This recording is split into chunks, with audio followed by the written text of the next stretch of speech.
সমাজখনত হৈছে কি এগৰাকীৰ পিছত পুনৰ পলাইছে আনগৰাকী বোৱাৰী এইবাৰ কন্যাৰ স্কুলৰ ফিস লৈ পলাল মাতৃ কিমাননো কম কলিযুগত বোৱাৰীৰ পৰকীয়া প্ৰেমৰ কাহিনী নিতৌ ঘটি আছে ন কাহিনী এই লোকজনলৈ মন কৰক নাম অভিজিত পাটিৰ ঘৰ ঢকুৱাখানাৰ বুগৰী গাঁৱত এইগৰাকী অভিজিতৰ সুন্দৰী পত্নী কেমেৰাৰ সন্মুখত অভিজিতে হুক হুকাই কান্দিছে এইগৰাকী কন্যাই পৰিয়ালটো যাতে সুখেৰে বাস কৰিব পাৰে তাৰ বাবে স্বামী অভিজিত ডিমা হাছাউৰ এটা কোম্পানীত কৰ্মৰত হৈ আছিল কপালৰ ঘাম মাটিত পেলাই অভিজিতে ঘৰলৈ পঠিয়াই আছিল টকা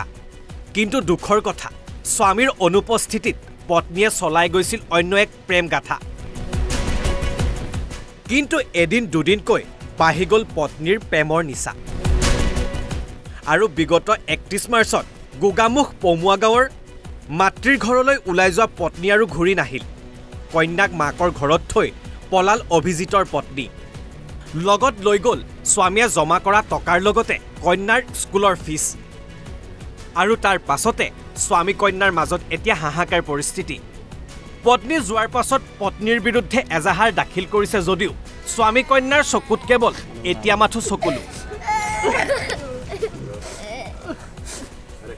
এতিয়া ঘূৰি অহাটো বিচাৰোঁ মই এতিয়া আপোনাৰ ছোৱালীজনী আছে ন কেইবছৰ হ'ল ছোৱালীজনী এতিয়া 9 বছৰ আনি দিছে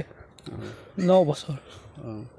এতিয়া 3 দিন ধৰি নাই 3 দিন ধৰি নাই আগে পিছে তাই মোৰ সন্দেহ কোনো নাছিলে তাৰ লগত কোনো মোৰ সংসূত্ৰ তেনেকৈ পোৱা নাছিলোঁ মই সন্দেহ নামৰ সংসূত্ৰটো কোনো পোৱা নাছিলোঁ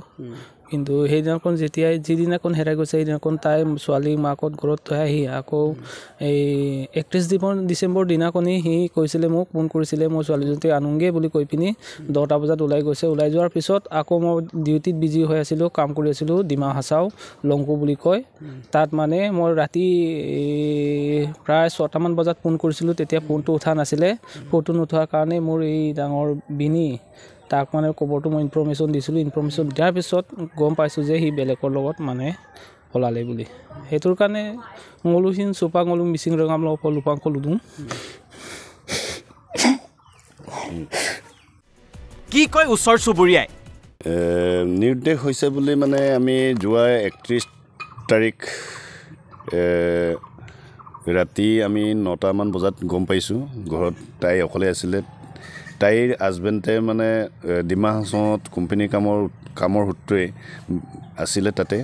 তাৰ পৰা আমাক ফোন কৰি জনাইছে যে মোৰ মানুহজনী বিনি নাই ঘৰৰ পৰা মানে ঘৰলৈ অহা নাই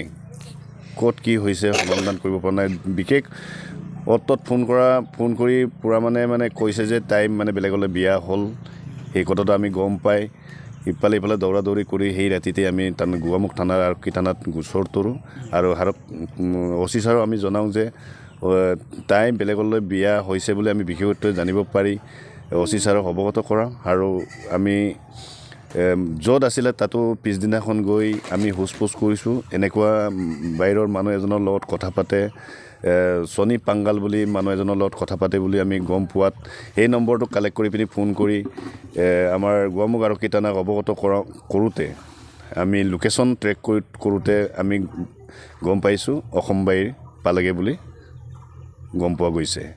অলপ সময়ৰ আনন্দৰ বাবে এগৰাকী বোৱাৰীয়ে একোখন সুখৰ সংসাৰ ভাঙি থান বান কৰিছে ইয়াৰ বাবে দায়ী কোন উত্তৰ আপোনালোকৰ বাবে এৰিলোঁ ধেমাজিৰ পৰা থমাছ পেগুৰ ৰিপৰ্ট অসম লাইভ 24